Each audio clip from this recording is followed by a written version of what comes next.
Salutations, gamers. It's Friday here, and today I'd like to talk with you all about Call of Duty Mobile, which I begun playing yesterday, seeing as I had pre-registered for it a few months prior. Now, we'll delve into some gameplay. I think it best to start off with my personal likes and dislikes about the game, which are subjective, so it's fine if you disagree. Now, the one thing I do particularly like is that you can adjust your controls as well as the scheme so it's not auto-firing nonsense. I resized my controls so as not to make it too easy, but also to enhance the convenience I experience. One thing that does seem to obstruct my gameplay are my massive thumbs. Now, obviously, that's not Activision's fault, but it's a tad awkward when trying to run and change direction that I keep firing and wasting ammunition. Luckily, however, I was able to drag down the hip firing button, which I could really prefer didn't exist at all, seeing as it doesn't really have a purpose, it's redundant.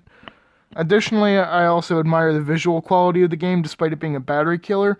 Now, when I was playing the Black Ops 1 version of the iconic map Nuketown, I couldn't help but notice how on par it seemed to be graphically. Granted, Black Ops is a 9-year-old game, yet that wasn't the only map I found pleasing to look at, of course.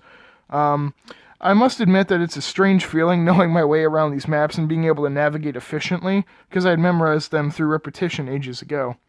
To recap, I am thankful for the ability to put myself at more of a disadvantage, as well as play a good-looking game. Now, if someone out there has seen any of my Call of Duty videos in the past, you might be thinking, yeah, Friday.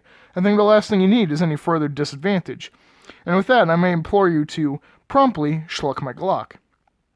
On with negative go. With that being said, do keep in mind this is a mobile shooter, so I didn't come in with very high expectations. Snipers are a problem. We've seen it time and time again with other larger first-person shooter games or free-to-play games such as Warface. Makes me want to slide myself through the screen and beat these auto-firing brats to death. Video games don't incite violence. Kids and players do. Remember that, children. Especially if you use auto-fire, because I hate you. I also wish there was a tad more variety, but this is already a whole gigabyte mobile game most people will be running on their phones.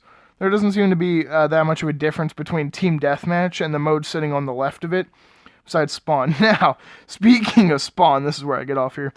Don't think that just because this Call of Duty is mobile that it doesn't have campers, because you'd be somewhat mistaken. There's one map as a whole that's nearly impossible to play on, as all everyone ever does is group together in an already compact enclosure.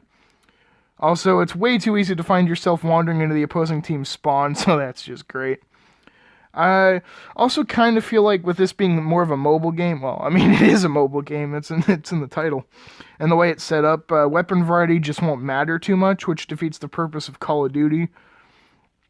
For the sake of summary, this game looks very visually pleasing and runs mostly without minimal delay.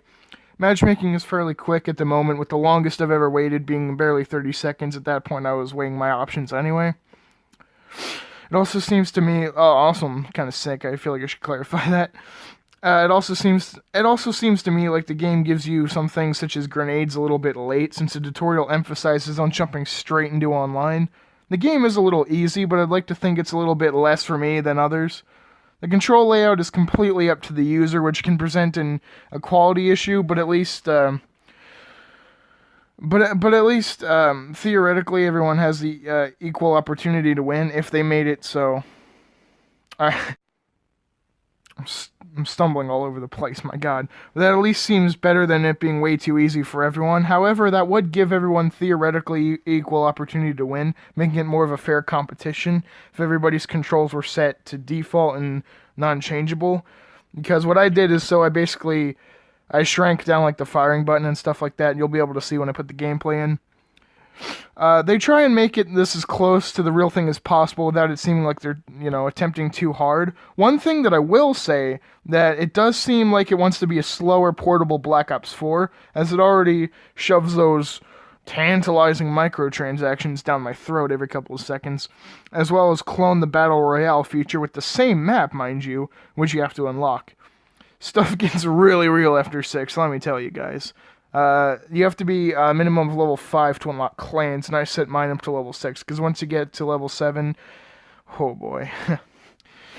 Just to really drive home how rare of a commodity originality has become, the game also names whatever trivial thing they do, Battle Pass, which, I presume was only ever a thing in Fortnite because Save the World was practically dead, and people needed incentive to continue playing. And what better way to do that than think of all the money you flushed down the drain? Now, me personally, I don't ever give in to microtransactions, especially not in these free-to-play mobile games. However, I have briefly considered some in the past for games I happen to be frequenting at the time. Doesn't seem like there's too terribly many maps right now. I think they changed a little bit of that, though, or maybe I'm just blind. Both are equally probable. But to reiterate, after all, this is a mobile game. It does seem to be smoother than another game I played in the past called Call of Duty Strike Team in terms of overall feel and control. The aiming, I find, is also a lot smoother and just flows way better. Because when you're playing, it does, for the most part, feel like the real thing. I'd definitely say it's worth devoting a little free time.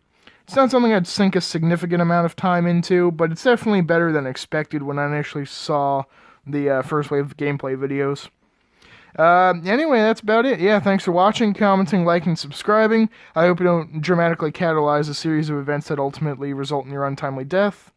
Maybe I do. Who knows? You don't, but I do. Thank you.